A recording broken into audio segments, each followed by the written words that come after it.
Well, you're watching this very special interaction with the power generation company management, which has been the best performer power generation stock this year, not only in Asia, but globally. A lot of interesting initiatives have been announced, and we're talking about JSW Energy. I have with me Prashant Jain of JSW Energy to talk more about that. Prashant, thanks very much for this opportunity. Great to be having with you. Clearly, the street is very excited about your renewables only strategy. Before we break it down, what's the thought behind this? And, of course, there's a big change happening globally in the direction of renewables and ESG. But what is JSW Energy's ambition to really align itself with that major global phenomenon? JSW Energy has embarked upon a new journey in renewable power. Actually, we are one of the pioneers in power generation. We came into power generation as a IPP way back in 1999, much before the electricity reforms took place in 2003. So we have been in true sense, one of the oldest IPP in private sector, and we have been understanding the sector pretty well. And now globally, there have been a lot of thrust on renewables. Primarily, it was for the environmental concerns point of view. But, in last 3 years, there is a big shift which has taken place over and above the environmental side. Second is the economic side of it. In last 2 years, 3 years time frame, the power cost generated from the renewable resources have become lower than from it is generated from the fossil fuel. And that's where the explosive growth and demand has come into play. And that's where we decided that we would like to take a meaningful plunge in this particular sector. And we decided that whatever our future growth will be there, it will be from the renewable sources. Today, we are a 4.6 gigawatt company, and we have put up a target of 20 gigawatt by 2030. And there is a reason for putting up that kind of target. And also, there is a reason that why we have kept a target by 2030. And we decided that all the incremental growth which will be coming from the renewable resources. Today, we are having 35% of our portfolio is from the renewable resources, which will become 85% by 2030. We also signed a protocol where we talked about that we will be becoming reducing our carbon emission by 50% by 2030 and become net zero in carbon by 2050. We also committed ourselves for CDP and signed SBTi, science-based targets for validation of our methods to reduce our carbon emission and to become a partner in global warming. Right. So, Prashant, let's talk about these targets which you have set yourself. These are 3-4 times in the next, 9-10 years, and they look ambitious to many, and of course, naysayers question them. But let me, as a management, and you've been a part of setting up those targets. If we work backwards, are you in line? What makes you confident that you will be able to achieve it? What's the working behind those targets? Sure. So, Ajay, if you look at the power demand in this country is around 165, 170 gigawatt of base demand and 185 to 190 gigawatt of peak demand. The last 20 years, power demand has been growing on a CAGR of 5%. And going forward in next 10 years, our GDP will be probably growing at 6 to 7% CAGR, but we consider on a conservative basis, let the GDP grow at 5% and power demand will also grow at 5% CAGR in next 10-year time frame. Then you are talking about close to 10 gigawatt of the absolute net power demand growth every year, which is going to come from the renewable resources. That means you need close to 30 to 35 gigawatt of the additional capacity every year. That's why in next 10 years, close to 350 gigawatt of additional renewable capacity will come up. That is the reason that in national power policy, the government has given a target of 450 gigawatt of the renewable capacity by 2030. 100 is already operational, another 350 gigawatt will come up. So we decided that out of the 350 gigawatt, we will be keeping a target of close to 15 gigawatt, which is less than 4% of the actual demand, which will be our size of opportunity, which will be coming up. And the reason for keeping this 15 gigawatt was that our free cash flow in our balance sheet is close to 2,000 to 2,200 crore every year. That means without any need of fresh equity, I can add close to 1,800 to 2,000 megawatt every year, and my balance sheet will remain under-levered. So, two aspects we looked at. One is the size of opportunity. We are targeting only less than 4% incremental market share, and we are looking at free cash flows. If I want to lever up my balance sheet or I raise equity, I can accelerate this further. So by any standard, it is not ambitious or over-aggressive, both from the balance sheet point of view or execution point of view, and also from the size of opportunity and market share point of view. Let's talk about the near-term visibility. Surely you have you have presented a very strong case that you will be able to, reach that target by 2025 and 30 as well. But what about near-term? News flow seem to be suggesting you're working with several state governments at a very advanced stages, and of course currently as well. What does the next 18 to 24 month kind of visibility look like purely from renewables? That's a very good question. We are at this point of time are having a pipeline of 2.5 gigawatt, which is tied up with PPA, and we have ordered equipment and construction has already started. This 2.5 gigawatt will get commissioned in next 24 to 30 months time frame, starting first commissioning in the Q4 of the current financial year. So January to March quarter, we will see a first stage of commissioning of close to 200 megawatt, and then after that every quarter we will be seeing close to 500 to 700 megawatt of commissioning. So that will start happening, and in the meantime we are building a large pipeline.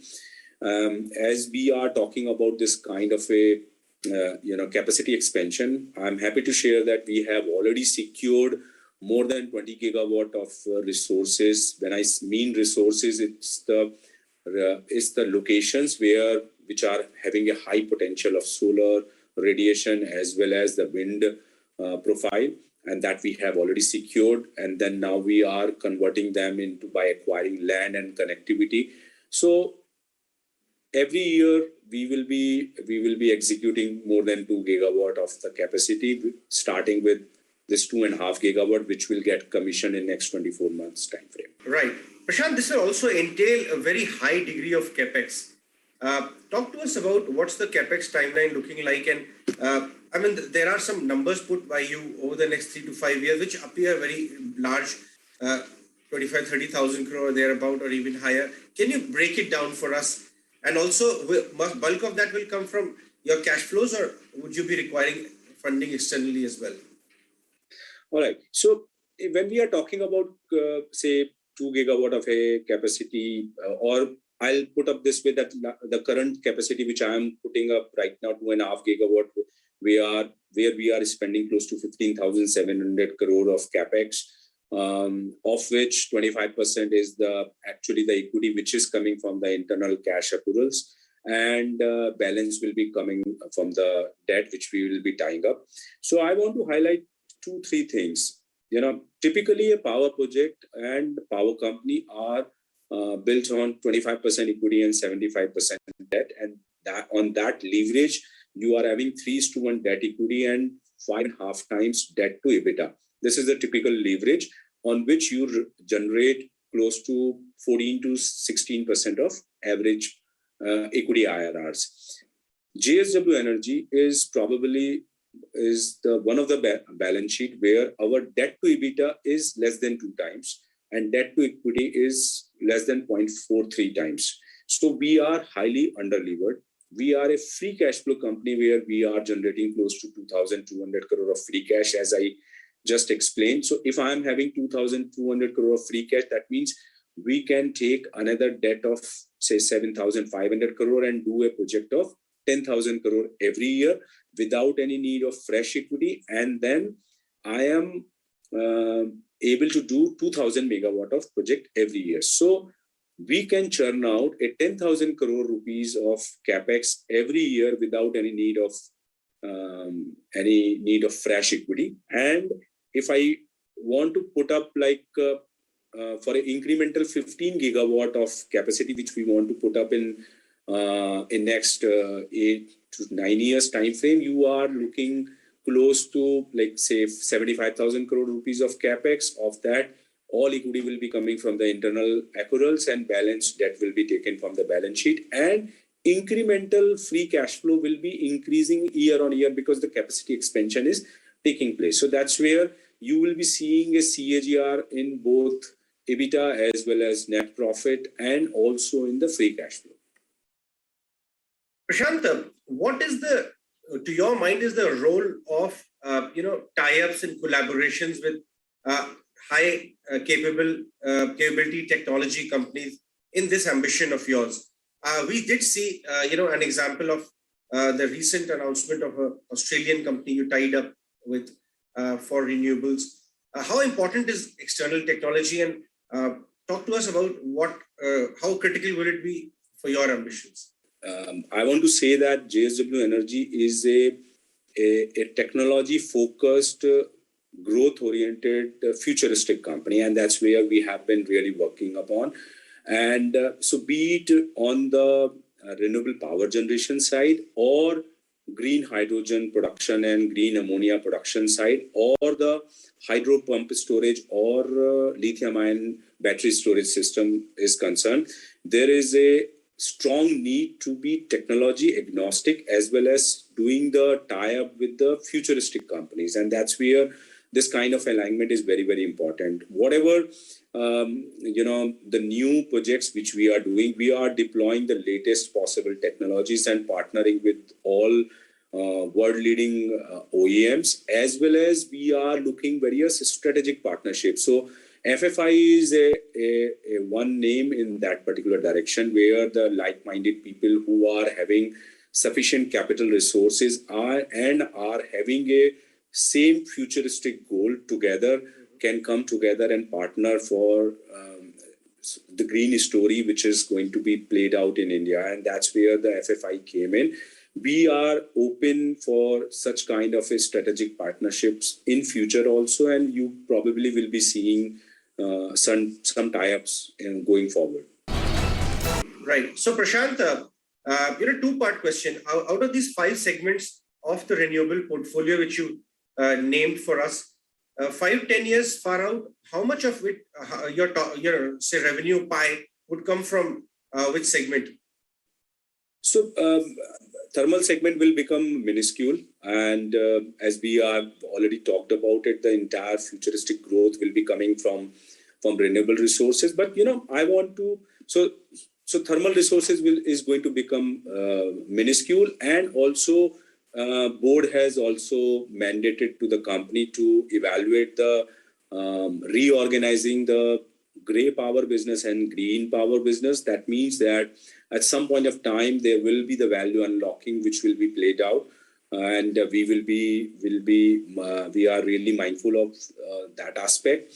But I'm more optimistic from the renewable generation to the green hydrogen and green ammonia per se, and also the storage application, because that's where we feel that the real growth lies. And it is going to become like today the voice call have become meaningless and free. It's all about application today. So, Prashant, actually, I was asking you this only. Thermal, of course, will become minuscule, but out of the renewable, how much will be green, green hydrogen, ammonia, battery storage? Any ballpark, or it is too early to say right now? It's too early, but I can say that the renewable power will become a foundation of the future growth. Like I'm saying that it will be a raw material for our rest of the other applications which we will be working going forward. Sure. So, okay, let's scratch that point a little more.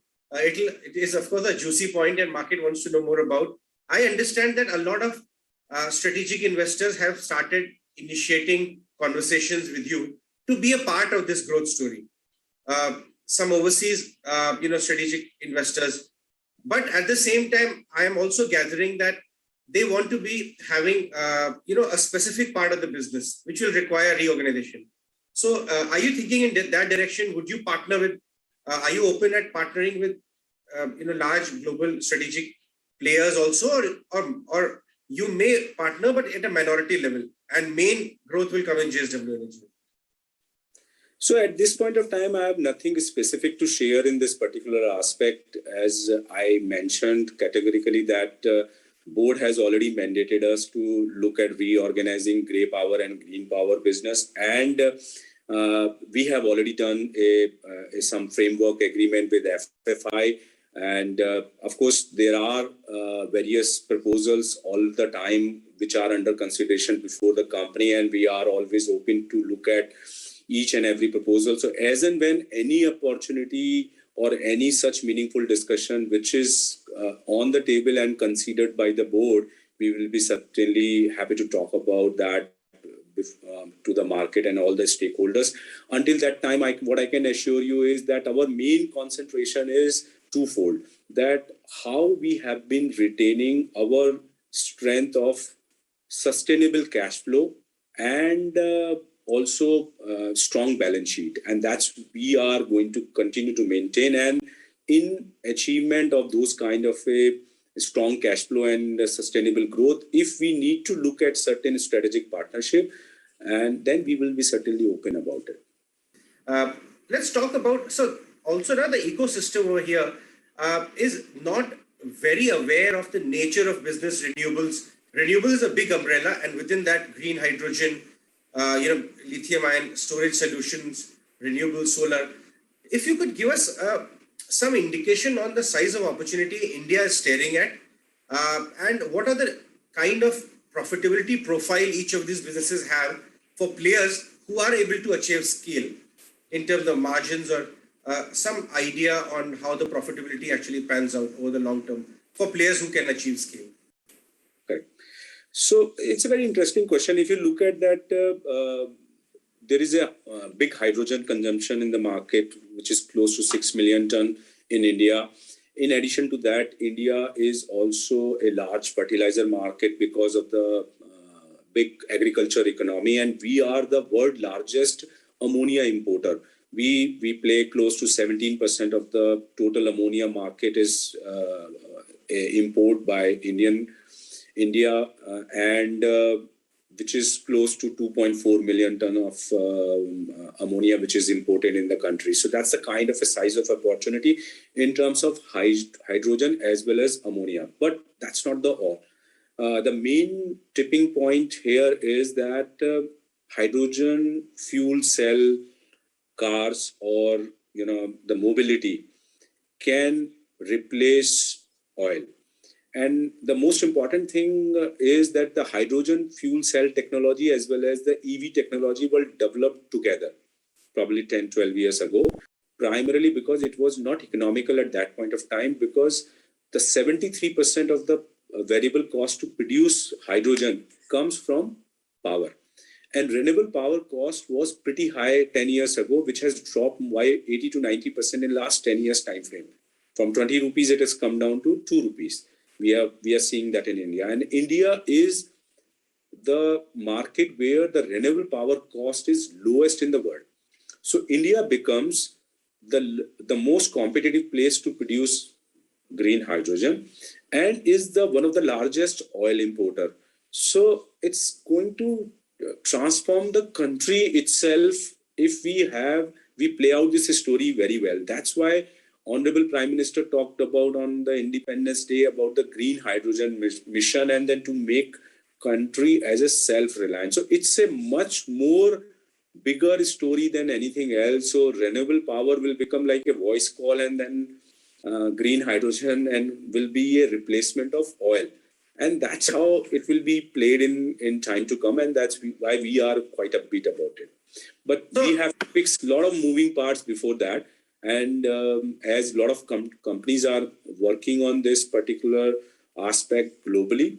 So it is going to play out and reduce the power cost and also the green hydrogen and ammonia cost in time to come. Prashant, how's the competitive landscape in India?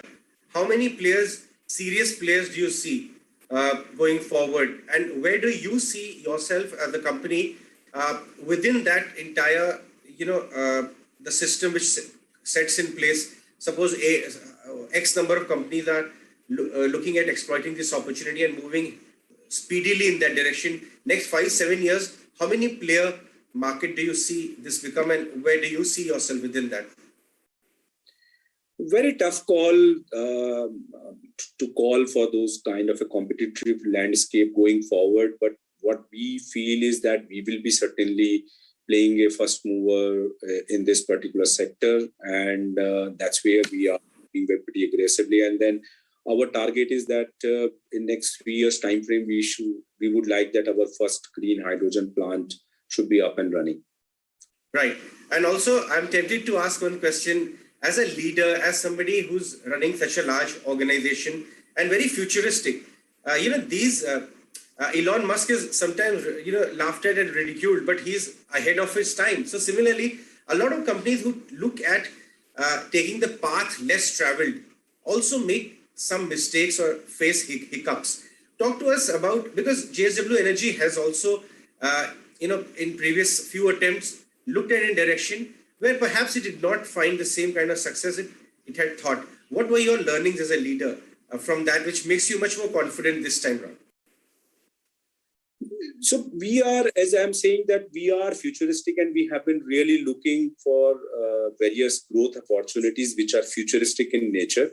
And we tried like an electric vehicle in past, but then later on we realized that's something we should not be doing.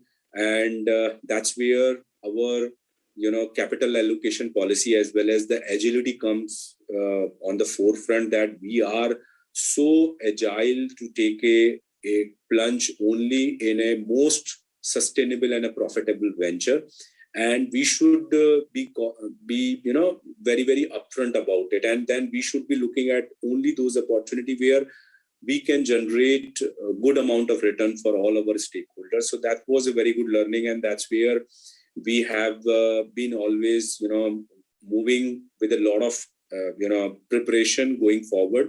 And that's what played out in last 9 months. We talked about renewable power in March 2020, and today we are sitting in September 2021, where our 15,000 crore of capex is on the ground, under construction, PPA tied up, all ordered.